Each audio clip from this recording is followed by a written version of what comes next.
Tyrannosaurus was likely the most powerful predator to ever walk the earth. 8 tons of muscle and bone, a bite force strong enough to crush the skeleton of anything unfortunate enough to stand in its path. And yet, for all its power, this tyrant king never killed one of the largest land animals ever to exist, a sauropod.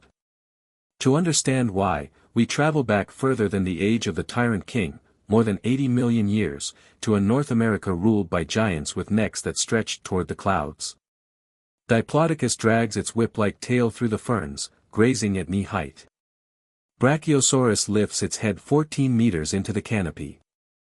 Camarasaurus, Apatosaurus, Barosaurus, an entire community of long-necked titans, together forming the largest concentration of biomass the continent has ever supported.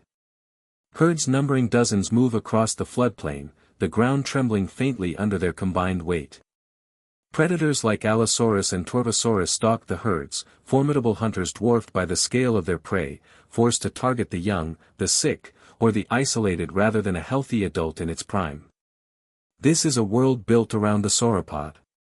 And then, it ends. By the dawn of the Cretaceous, North America's sauropods decline, and by around 100 million years ago, they are gone. For the next 30 million years, not a single confirmed sauropod bone appears in the fossil record. Paleontologists call this silence the sauropod hiatus. Some point to competition from a new class of herbivore, hadrosaurs, ceratopsians, ankylosaurs, out-competing the giants for the same low vegetation. Others point to a changing world, rising seas, shifting climates, retreating habitats. What is certain is the result, an empty niche, and a landscape reshaped. Into that emptied world, a new order rises. Duck-billed hadrosaurs form vast herds. Horned ceratopsians like triceratops develop elaborate defenses. And stalking among them, tyrannosaurs climb to the top of the food chain, culminating, 68 million years ago, in Tyrannosaurus rex. Tyrannosaurus is born into this world, where Triceratops and Edmontosaurus roam the plains alongside Ankylosaurus and Pachycephalosaurus. But nowhere among them walks a long-necked giant, and the tyrant king has simply arrived too late. But the story of giants does not end everywhere. While North America's titans vanish, elsewhere on Earth sauropods reach sizes beyond anything that came before. In South America, titanosaurs like Patagotitan, perhaps 70 tons, longer than 3 school buses end-to-end, browse the plains of Argentina. Here, they are hunted by Mapusaurus, which appears to have lived and hunted in numbers.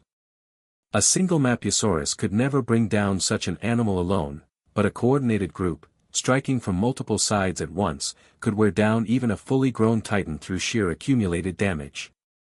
In Africa, Paralidoton wades through mangrove swamps alongside Spinosaurus, though the fish-eating predator is an unlikely hunter of such giants. In Asia, sauropods persist right up to the end of the Cretaceous, hunted by tyrannosaurid relatives of Tyrannosaurus itself. Everywhere except North America, the drama of theropod versus sauropod continues. Here, it simply has no stage left to play out on. There is one extraordinary exception. Around 70 million years ago, sauropods returned to North America. Alamosaurus, likely descended from South American immigrants, appears in what is now Texas and New Mexico, a true giant, potentially rivaling the largest titanosaurs on Earth. Its return is confined to the far south, the warmer reaches of ancient Laramidia. And it is here that its world briefly overlaps with Tyrannosaurus rex. Fossil sites in New Mexico place both animals in the same formation. In one case, a tyrannosaur tooth turned up alongside an Alamosaurus vertebra, tantalizing evidence the tyrant king may have fed on a fallen titan.